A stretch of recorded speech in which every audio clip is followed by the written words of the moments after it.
I'm Lindsay. And I'm Kathy from the Kindergarten Kiosk Podcast, a part of the Education Podcast Network, just like the show you're listening to now. Shows on the network are individually owned, and opinions expressed may not reflect those of others. Find other interesting education podcasts at edupodcastnetwork.com.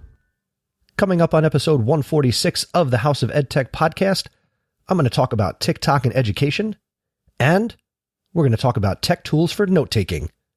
Happy holidays. Strike up the band.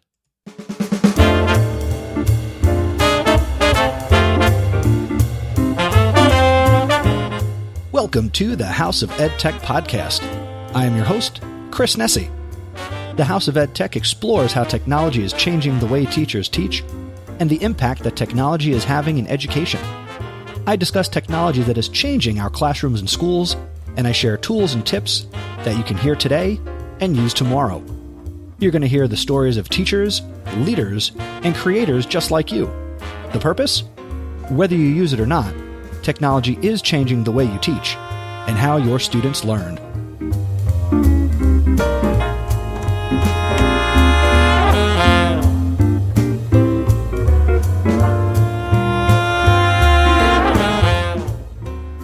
Ho, ho, ho. Happy holidays, everybody. Welcome to another episode of the House of EdTech podcast. The holiday season is in full swing here for me, Caitlin, the boys, just winding down towards my holiday break. But let's do a podcast. Shout out to new listener, Jolie Boucher. I'm 50-50 guessing that it's Boucher. She is at Jolie Boucher on Twitter, JoliBoucher. We recently connected on Twitter, and I just want to say hello because she referenced an episode that she was listening to, and hey, I'm a nice guy, and I want to say hello and appreciate the people who listen to the podcast. I do want to let you know that the next episode, not to get too far ahead of ourselves, but the next episode is going to come out on December 29th, and that is the last episode of this calendar year here in 2019, and that is going to be your 2019 House of EdTech Smackdown. I'm very excited. All of my submissions are in, and I am slowly working my way through assembling one of my favorite types of episodes to make, and that is where you are the star of the show and share what you're loving in education technology. So I'm looking forward to bringing you that episode on December 29th. Now, let's get into the EdTech thought, and we're going to learn about something new. Well, I think it's going to be pretty cool, and let's talk about TikTok.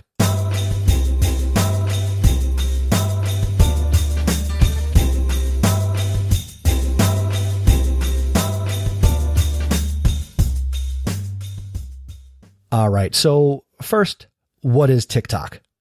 TikTok is a short-form video app similar to the now defunct Vine video platform. The TikTok video sharing platform is becoming very popular with tweens and teens and people of all ages. It's also getting a lot of attention from adults, as well as some teachers who have started using it in their classrooms. Now, I am at the very beginning of my TikTok journey. As I'm recording this, I don't have an account, but I do have the app on my phone, and I've been exploring TikTok, trying to see what this is all about. You know, if I claim to be on the cutting edge of technology, this is the hottest app that's going right now, and that's TikTok. So what got me to want to check this out?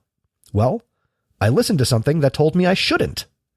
I was listening to a short episode from Start Ed Up, hosted by Don Wettrick, and in this little short, it had to be less than 5 minutes, Don talked about almost what I'm talking about right now, and that's, let me see what this is all about. So he downloaded the app and checked it out and didn't like what he saw.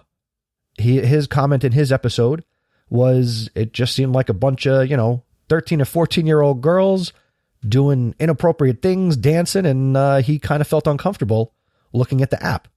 So I heard this and I thought, I need to check this app out.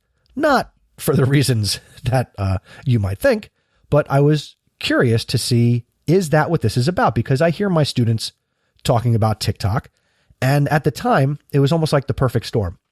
In my own class, I recently had my students doing a project where I gave them free choice of what they wanted to create.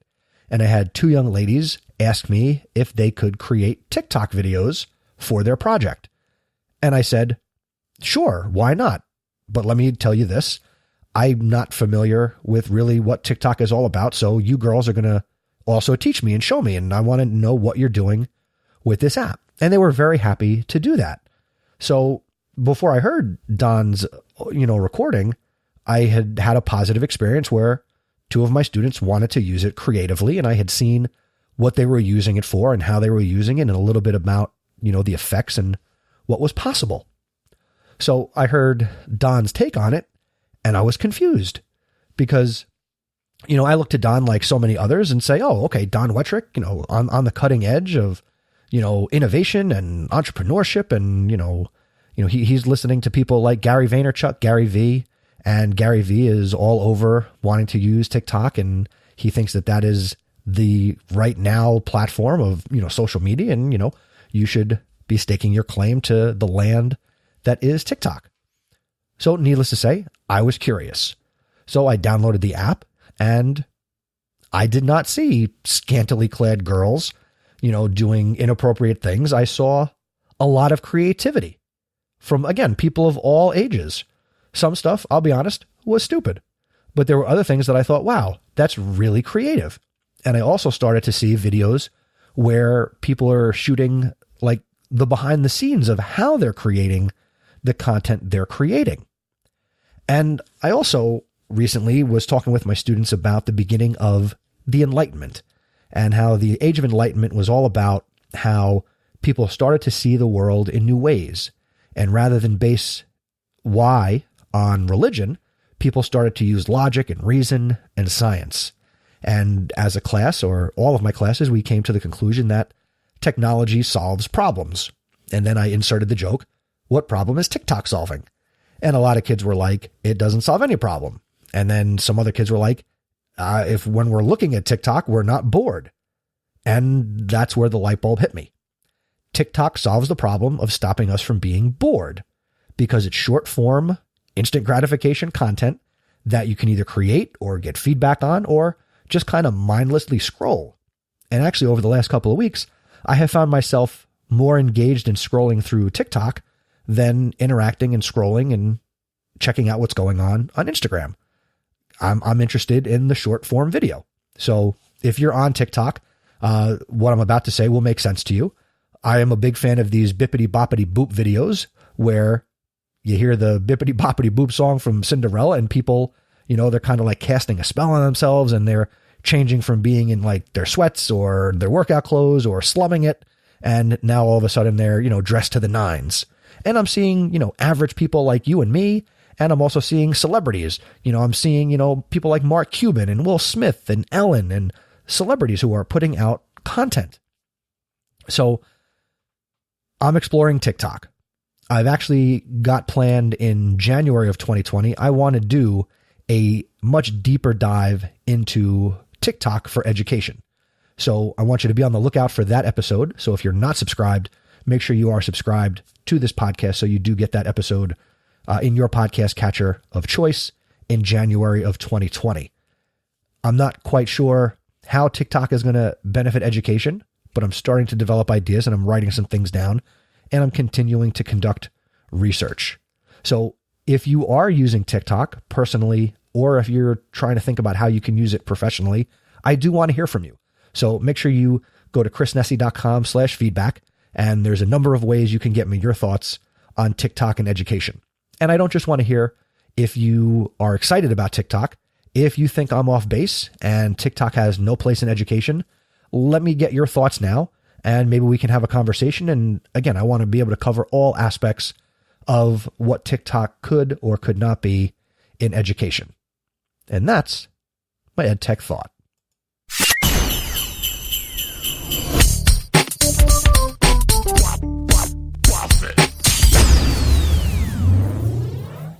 All right, now it's time for the featured content for this episode. And today, I want to talk about tech tools for note-taking. All the different apps that I'm about to talk about were chosen because they're easy to set up and easy to use. I also considered each app's features in light of what the app has promised to do.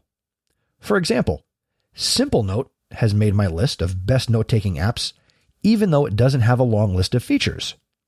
The reason? SimpleNote aims to provide a distraction-free note-taking environment, and it achieves that by not overwhelming its interface with excessive tools. On the other hand, Microsoft OneNote and Evernote have earned high marks from me because of the wealth of excellent features, which is what they advertise. Other factors for consideration included value, particularly because many of the best note-taking apps do charge a subscription fee for access to all their features. I also strongly prefer apps that work across all the major platforms, including some web-based features. So first up is Evernote, and this is great for taking all kinds of notes. Evernote was an early leader in the digital note-taking space. In many ways, it shaped expectations about what a note-taking app should do and how it should look. It's one of the most capable services you can find. It supports a wide variety of note types: text, images, audio notes, sketches. You can scan documents. You can do checklists. They have a great Chrome extension for clipping web pages right into Evernote. And it has excellent tools for organizing and searching your notes as well. It has apps for all the major platforms, and you can also get a business account so you can upgrade and you get more storage and access and syncing. You can even use Evernote for real-time chat in collaboration with colleagues, but again, that's for a business account. One of Evernote's most impressive features is its ability to search text found in images. That's right, you can do a keyword search and Evernote will search text it finds in pictures. So that's great for maybe going to conferences and scanning business cards or other documents that you can just kind of take a picture of it, and now those images would be text searchable. If you snap a photograph, for example, of a sign, you can save it to Evernote, and you'll later be able to find that note simply by searching for a word that appears in the picture. With a premium or business account, Evernote searches the text uploaded in PDFs and Office documents as well. Evernote also doubles as an excellent scanner. If you combine those features, you can use the app for some pretty interesting projects, such as digitizing recipes from books. Now let's talk pricing. Is Evernote available for free? Yes, it is. Can you also pay for it? Yes, they will also take your money, and they have plans starting from $7.99 per month. I've been using Evernote for many years. It's one of the tools I use in the podcast process, and I've also used it, like I just mentioned, I've scanned recipes, and I've got all sorts of things saved and categorized and searchable in Evernote. Do I pay for Evernote? No. What am I missing out on? Being able to sync it across multiple devices. But for me, it's just good enough to have here on my desktop computer at home. Now let's talk about Microsoft OneNote, which is another free option. So what is Microsoft OneNote? OneNote is a full-featured note-taking app that can do more than just about any other, except for maybe Evernote. Plus, it's free. These two square up rather equally, though they couldn't be more different in their look and their feel. While Evernote looks squarely like standard business software, Microsoft OneNote mimics paper. When you create a new note, you can click anywhere on the page and add content to that spot just as if you were working with a piece of paper. You can choose a background for your notes that looks like textured or lined paper, or use templates for meeting notes or more. OneNote also mimics the classic binder, with notebooks, sections, and tabs for organizing your notes, and this is great for students.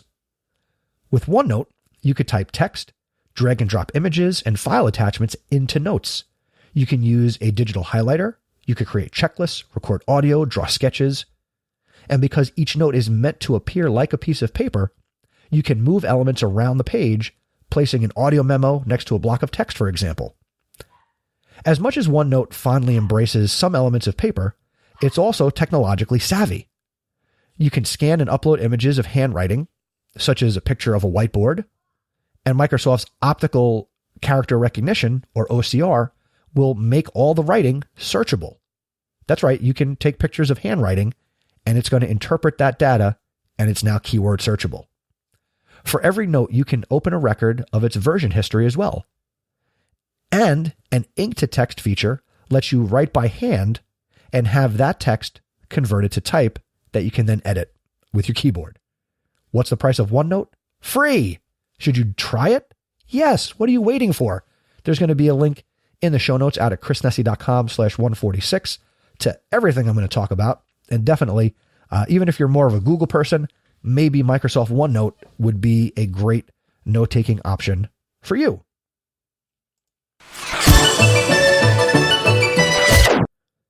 Now let's talk about Apple Notes for Mac users. Mac users, you don't have to look far for the best note-taking app. Apple Notes, which is built into the Mac OS and iOS, is very easy to use. It offers impressive features and natively integrates with Apple's voice assistant, Siri. You can create a new note directly in the Notes app, or you can ask Siri to start one for you. You can draw, you can create checklists, scan, and sign documents, and you can add attachments like photos, videos, or web links. When it came to iOS 11, Apple Notes added and received a much-needed ability to format text. You can now add a table, title, a heading, or a bulleted list. You can also bold, italicize, underline, or you can strike through text. So you've got some nice formatting options for the different types of notes you might be taking. The app is relatively bare bones, but you can still create folders and subfolders to help with organization. The search feature is strong, allowing you to search for images, text, a particular attachment, drawings, text in a scanned document, or something inside an image that you're looking for. For example, say a bike. Siri can also help you find notes as well, with voice commands like, "Show me notes from today," or "Show me notes about vacation plans." While the desktop version of Apple Notes does the job, the iOS version is the real winner here. The user interface is cleaner and more user-friendly, allowing you to embed images from your photo library or take a new photo or video directly inside the Notes app. You can also attach content from Safari or Apple Maps directly into a note. Apple Notes can also sync with iCloud, making all of your notes available across all of your Apple devices. What's the pricing and how do you get Apple Notes? Well, they have a free plan, and for free, you get 5 gigabytes of storage across all of your iCloud services. So it just accesses your iCloud if you're not paying for it, and everybody gets 5 gigabytes of storage. What can you pay for? You can pay for 50 gigabytes of storage starting at 99 cents per month.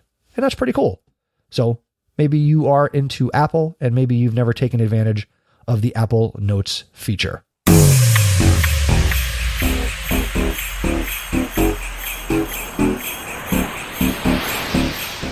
All right, let's talk a little bit of Google here. Google Keep for Google Power users.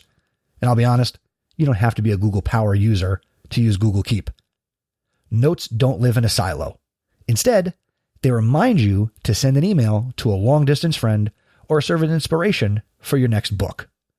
Google understands this and created Google Keep to keep your notes seamlessly across all scenarios and apps. Google Keep is nice because the interface looks really like digital Post-it notes. You could choose from 12 bright colors for each note, visually categorizing your notes by topic. Creating a note is super easy. You can type, draw, or add an image, and especially if you're on your mobile device, adding pictures is a really nice feature. If you use the Google Keep Chrome extension, you can also save URLs, text, and images as you browse the web. Everything you save in Google Keep stays synced across all platforms that you use where you're logged into a particular Google account. This is great for you as a teacher. It's also great for your students if you have Chromebooks in the class or they've got their own device or some other way that they're accessing Google for education. While note-taking features are fairly standard, the Google Keep app truly shines when used with the rest of the G Suite products. Gmail, Google Calendar, Google Drive, or a file in Docs, Sheets, or Slides, you can open up the Keep sidebar to view existing notes or create a new one. If you're working on a document or presentation, you can drag a Google Keep note from the sidebar directly into your Google Doc or slide, and the content on that note will be added to your document automatically. It's really slick. Notes that have a due date or a reminder date will also automatically show up in your Google Calendar. Wouldn't this be great for helping students get organized with dates and when things are due and when special events are happening in class? And if the events captured in a note need to be fleshed out, you can instantly copy a note to Google Docs where it will automatically open a new doc and, title, formatting, images, and everything that will all show up. And then you can do more extensive writing in Google Docs. What's the price of Google Keep? It's free. And that gives you access up to 15 gigabytes of storage because Google Keep would be a part of your overall Google Drive storage. So definitely check out Google Keep because it is very slick, and obviously it's available on Android. It's available on iOS.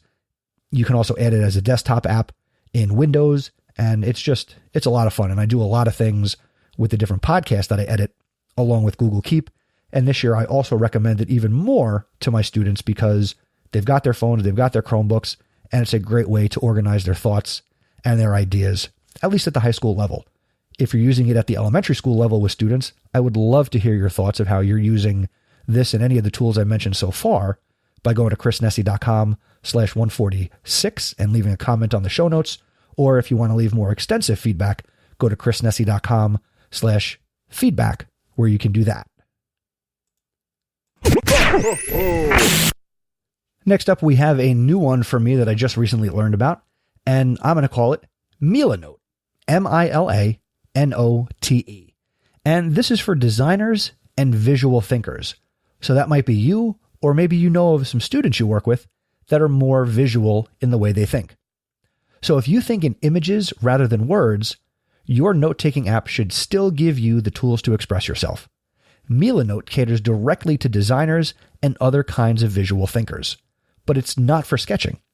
It's more for a pasteboard or pinboard, presenting a canvas on which you can paste images, arrows, text blocks, checklists, and other elements. MillaNote has a drawer on the right side of the page that holds page elements you intend to use but haven't placed yet. This lets you see and consider all the pieces you need to add without having to put them on the board before you're ready. MillaNote also has a web clipper tool so you can easily snap images online and add them to your visual notes. MillaNote handles syncing, storage, and backup rather than handing off those responsibilities to a third party. Free MillaNote members have some tight limitations on what they can upload: 100 notes, images, or links, and only 10 files. Free members also can't search their boards and content. Pro members get unlimited storage, which is unlimited notes, images, links, and files, plus they get a search bar for all their content. So do they offer a free plan? Yes. Their paid plan starts at $9.99 per month per person, and that's if it is billed annually.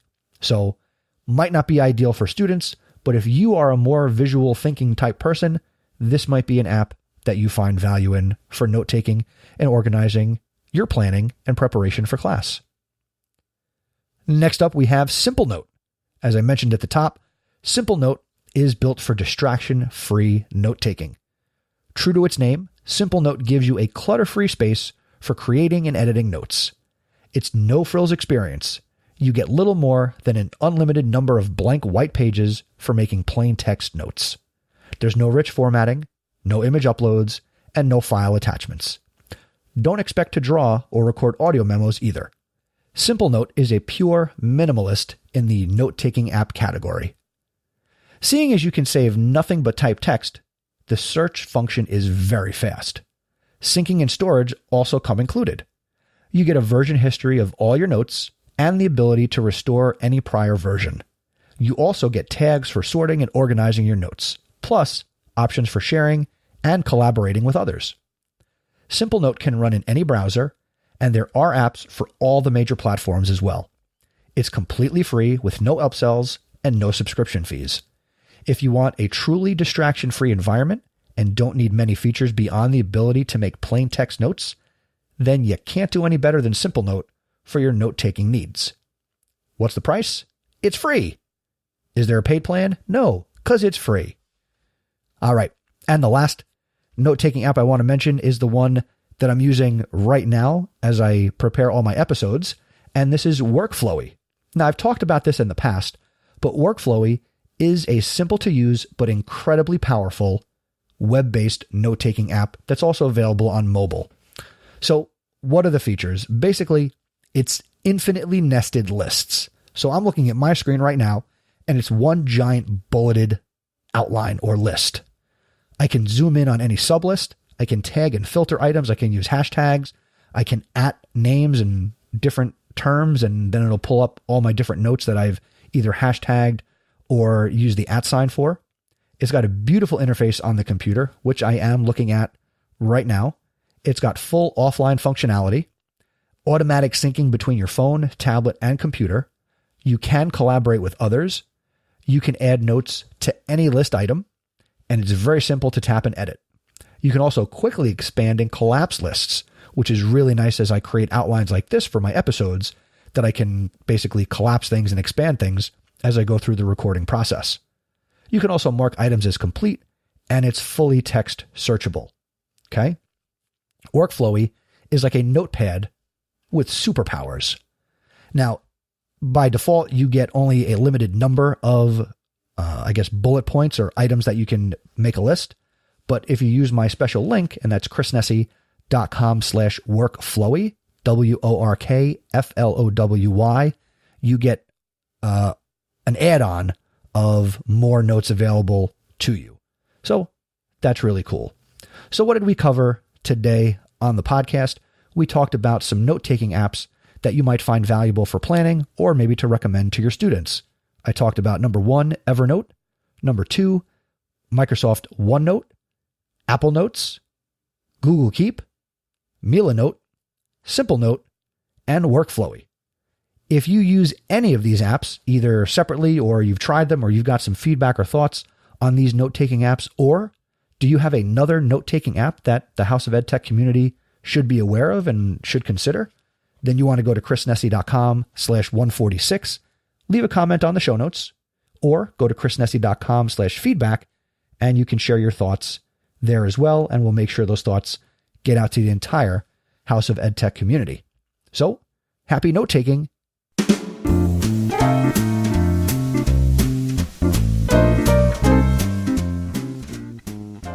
Thank you again for checking out this episode of the House of EdTech podcast. Keep the conversation going. As I mentioned a couple times, you can head out to chrisnessy.com/146 or chrisnessy.com/feedback to give me your thoughts on what I shared in this episode, and it was all about taking notes. If you enjoyed this episode, or you're a fan of the podcast in general, do me a favor. Go tell somebody else about the podcast. You listen, you get value.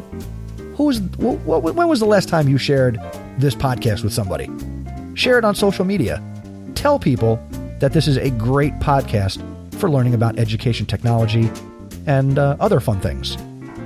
The other way you can show your support is by becoming an awesome supporter of the podcast.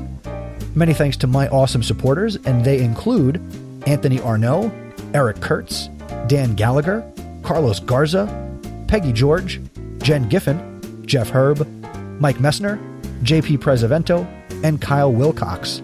They are my awesome supporters, and I'd love you to be my next awesome supporter. For information and how to do that, you can go to chrisnessy.com/awesome, and you can learn how to become an awesome supporter, which is powered by patreon.com, and Patreon lets a consumer of content like you support a creator of content like me. The next episode of the podcast is going to be, again, episode 147, and that is going to be the 2019 House of EdTech Smackdown. And that, again, is coming your way on December 29th, 2019. I can't wait. I got a lot of submissions. You guys have answered the call. Now, if you haven't gotten a submission into me, well, you know what you can do in 2020? At any time, you can send me a tech tool, app, or something you're enjoying, and I'd be happy to feature you as part of the EdTech recommendation. We can do this together. I love my voice. Maybe you like it too, but I don't have to be the only one talking. There are so many ways that you can get involved here on the podcast. It's been a couple of episodes since I had a just give it a try story. Maybe something worked for you or didn't work in your classroom or school, go out to chrisnessy.com/flipgrid. Leave a message about something you tried that worked or didn't work in your classroom, and I'd love to feature that story on a future episode of the show. That's all I got. I'm going to go and prepare more for the holidays and get ready to get the House of EdTech Smackdown over to you. Until next time, thanks for learning with me. I really appreciate it. Happy holidays, and remember, using technology isn't difficult. Just give it a try.